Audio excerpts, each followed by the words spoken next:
So the other day, thought I replaced this stupid piece of fuel pipe, fuel line, whatever. Seriously, rock solid. Can barely even bend that. And I thought I'd replace it with this stuff, so got to work doing that. Went to pull it off the little adapter thing, which is there. It's not all there. Snapped in half.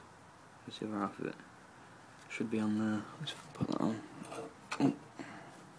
Should be like that.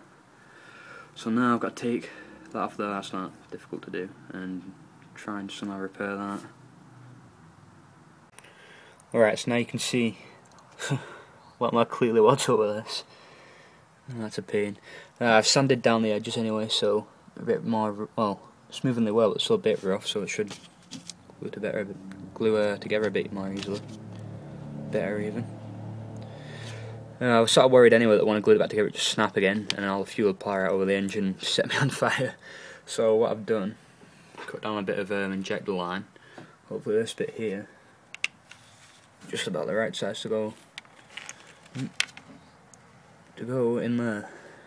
Just going to try that now, but I just need to file that down. Do that now. New spark plug to go on this as well. Focus. It's not going to focus, but I haven't. It's apparently the right one for this bike. Gone to eBay. So probably not. Right, this has been filed down now. The inside of it's been drilled out a bit as well.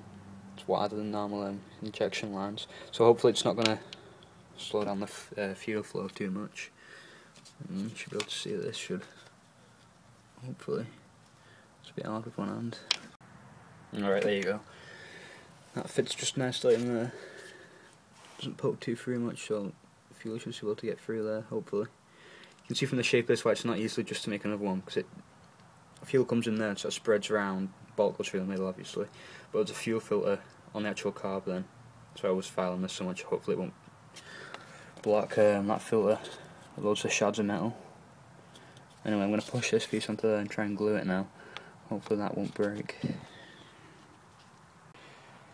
Alright, so I've basically entombed this now.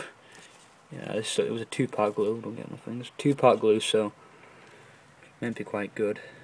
See the pipe in there as well. It's not too much narrower than the plastic was anyway, so I'm hoping it'll be alright. There's plenty of that on there. It says about 45 minutes to dry, and then it says in small print, attains full hardness after 8 hours. So yeah, I'm leaving at 8 hours. I'm risking it. Well, I had it mixed up and I had like a load of it. Thought I'd try and glue this back together. This is the bracket for the clutch. Should cracked along there, so the clutch was basically falling off. See if this was actually any good. It's not wobbling. Still don't exactly have high hopes, but worst comes to worst, I'm going to have to buy a new one anyway, like a universal one, so that's no loss. Anyway, I'll see what happens. It's been quite a while. The glue's set and it looks a mess. You can see that. Anyway, it does actually work. It's sealed fine, but just look at it. There's a bit of black electrical tape there. That's just to cover up basically more mess. So yeah, but it doesn't actually matter because I ordered a new one, which is cast in aluminium or aluminum if you're American, which I suspect quite a few people are. Anyway, I just cut down a bit of fuel hose. Don't know, I think this is actually designated fuel hose, 2010. I'll just see on it somewhere. Fuel hose? Yeah, whatever that says. Anyway, yeah, just about to do that now. Okay, it's done now, and it looks a lot neater. So the only thing left to actually do is put one of them new spark plugs in and see if it'll start.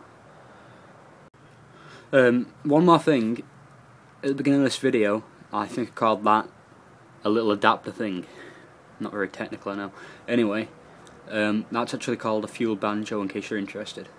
So yeah, I'll try and put that as an annotation earlier in the video, but yeah, in case you're wondering, they're called fuel banjos.